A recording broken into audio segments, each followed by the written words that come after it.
이 아줌마 어딨나요? 여기 있지요. 내가 왜 거기 있어 나와. 안녕하세요 들깨 아줌마. 송이 포도송이. 오늘은요 포도 알 솎는 작업을 진행하려고 합니다. 드디어 축하해주세요. 저희 들깨 아저씨가요 몇 년 동안 땅바닥에서 자랐던 포도가요 드디어 천장에서 달리기 시작했습니다. 자 박수. 저희 들깨 아저씨가요 어설픈 그 포도 재배 농가의 영법으로 천장에 대롱대롱 달려주게요 이 작업을 해줬습니다. 하우스 밴드하고 하우스 밴드도 폭이 이제 여러 가지가 있는데 제일 이제 좁은 거 하우스 밴드하고 이게 유인줄이라고 이게 작물들 이제 서로 이렇게 잡아 유인하는 그런 줄인데 생각보다 굉장히 저게 질기더라고요. 근데 이거 왜 안 묶은 거예요? 이제 묶을 거예요? 그거는 이제 상황 이렇게? 예, 상황 봐서 이제 하려고. 지금 중간중간 안 묶은 이유가 여기 보면요 그 나무 대를 위로 이렇게 올려서 묶었잖아. 그지 여보? 뭐 이런 보이나 화면에? 아무튼 유인줄과 이게 뭔 밴드? 하우스 밴드. 하우스 밴드 활용하셔서요 이렇게 대롱대롱 하우스 안에 달아 놓으셔도 됩니다. 하우스 안에 전체적으로 이렇게 막 서로 엇갈리게 해가지고 저희가 그래서 이번에는 포도도 위에서 주렁주렁 달리겠지만요 그 제가 참외, 애플 수박 막 이런 것들을 다 그냥 공중에서 재배를 하려고 합니다. 장관이겠죠. 나중에 주렁주렁 달린 모습 보여드리고요. 지금 본론부터 바로 시작할게요. 오늘은 이 시기가 지금 5월 며칠이야? 5월 20일입니다. 20일 됐을 때 요거를 한꺼번에 해주면요. 알 솎아주는 작업 그리고 생장전 적심해주는 작업 시기가 거의 맞물리거든요. 근데 노지는 또 다를 수 있어요. 저희는 하우스이기 때문에 노지보다는 조금 작황 상태가 조금 더 빠르게 진행이 될 수 있는데요. 일단 먼저 이 시기에 5월쯤 됐을 때 알속기와 순작업 정리를 해주셔야 포도가 주렁주렁 달릴 수 있는데요. 따라와. 자, 먼저 첫 번째 해줄 거는요. 봄이 되고 나서 전지를 해주셨을 거예요. 포도를 전지를 해줬을 때 보통 전지를 할 때 눈이 2개 정도 보이고 나무를 싹둑 자르는 전지를 합니다.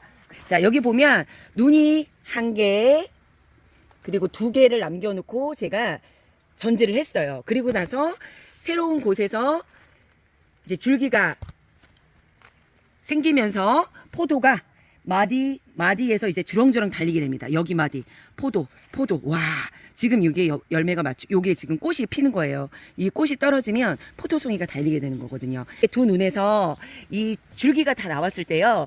한 줄기를 제거를 해주고 한 줄기만 키워주시는 게 좋아요. 그래서 저는 여기가 포도가 달려서 아깝지만은 이 줄기를 과감하게 자를 겁니다.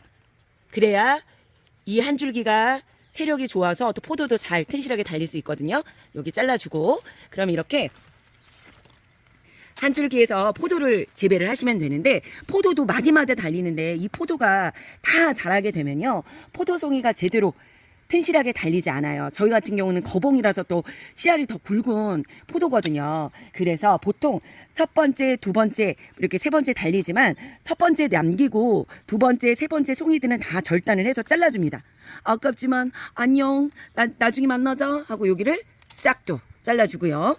진짜 포도가 거의 달릴 판인데 아깝긴 하다. 자 여기 세 번째 저처럼요 아깝다고 얘를요 마냥 남겨주시잖아요. 그러면 포도가 제대로 달리지가 않아요. 그래서 과감하게 뚝 잘라주고 자 이렇게 잘라주셨으면 첫 번째 송이에서도 이제 보통 포도가요 2갈래로 나눠지게 돼요. 이렇게 2갈래로 갈라지거든요. 요 한 갈래 갈라지고 또 한 갈래 갈라진 데서 또 갈라졌어. 근데 지금 갈래 보여줄 데가 부러졌는데 한 갈래 그리고 2갈래 이렇게 되는데 보통 한 갈래, 2갈래에서 한 갈래만 남기고 나머지 한 갈래를 또 잘라주셔야 돼요. 그래서 요거는 사실 잘라줍니다. 그래서 이렇게만 한 송이만 이제 재배를 하시면 되는데요. 저희 같은 경우는 전문적인 포도 농장이 아니잖아요. 그래서 그냥 이 송이를 키우셔도 돼요. 근데 전문적인 포도 농가에서는요. 이렇게 나면 또 큰 송이가 2개 갈래가 위에 또 있거든요. 여기를 또 잘라주게 돼요.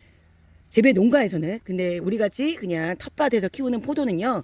그냥 아까 그것까지 마냥 남겨놓고요. 그냥 키우시면 돼요.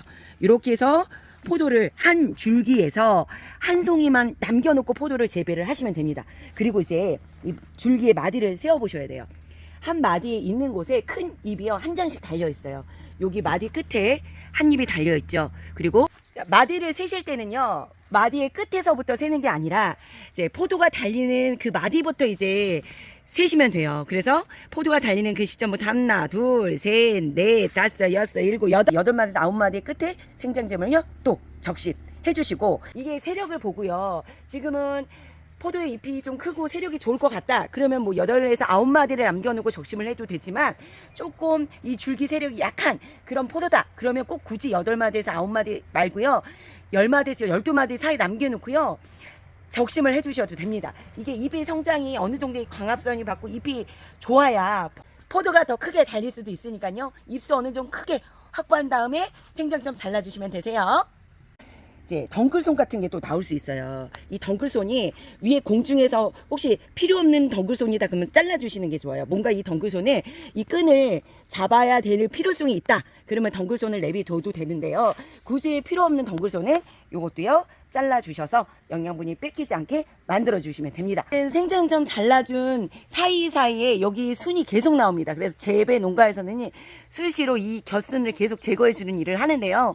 텃밭에서는 요 시기에 한 차례라도 꼭 이 사이사이 곁순을 생장점 밑에 곁순들을 다 모조리 잘라주세요. 잘라. 포도가 달리는 시점에 이럴 때 수분 관리가 좀 필요해요. 포도 송이가 좀 달리는 시점에 수분 관리 한 번씩, 너무 자주 해주셔도 또 안 좋으니까요. 한 번씩 해주시면서 관리해 주시면요. 포도가 주렁주렁 달려서 나중에 맛난 포도 수확해서 드실 수가 있습니다. 자, 들깨 가족 여러분, 포도 주렁주렁 달려보시고요. 이 시기에 포도 알 솎아주는 거랑 생장 좀 적심해주는 일 꼭 한번 해보세요.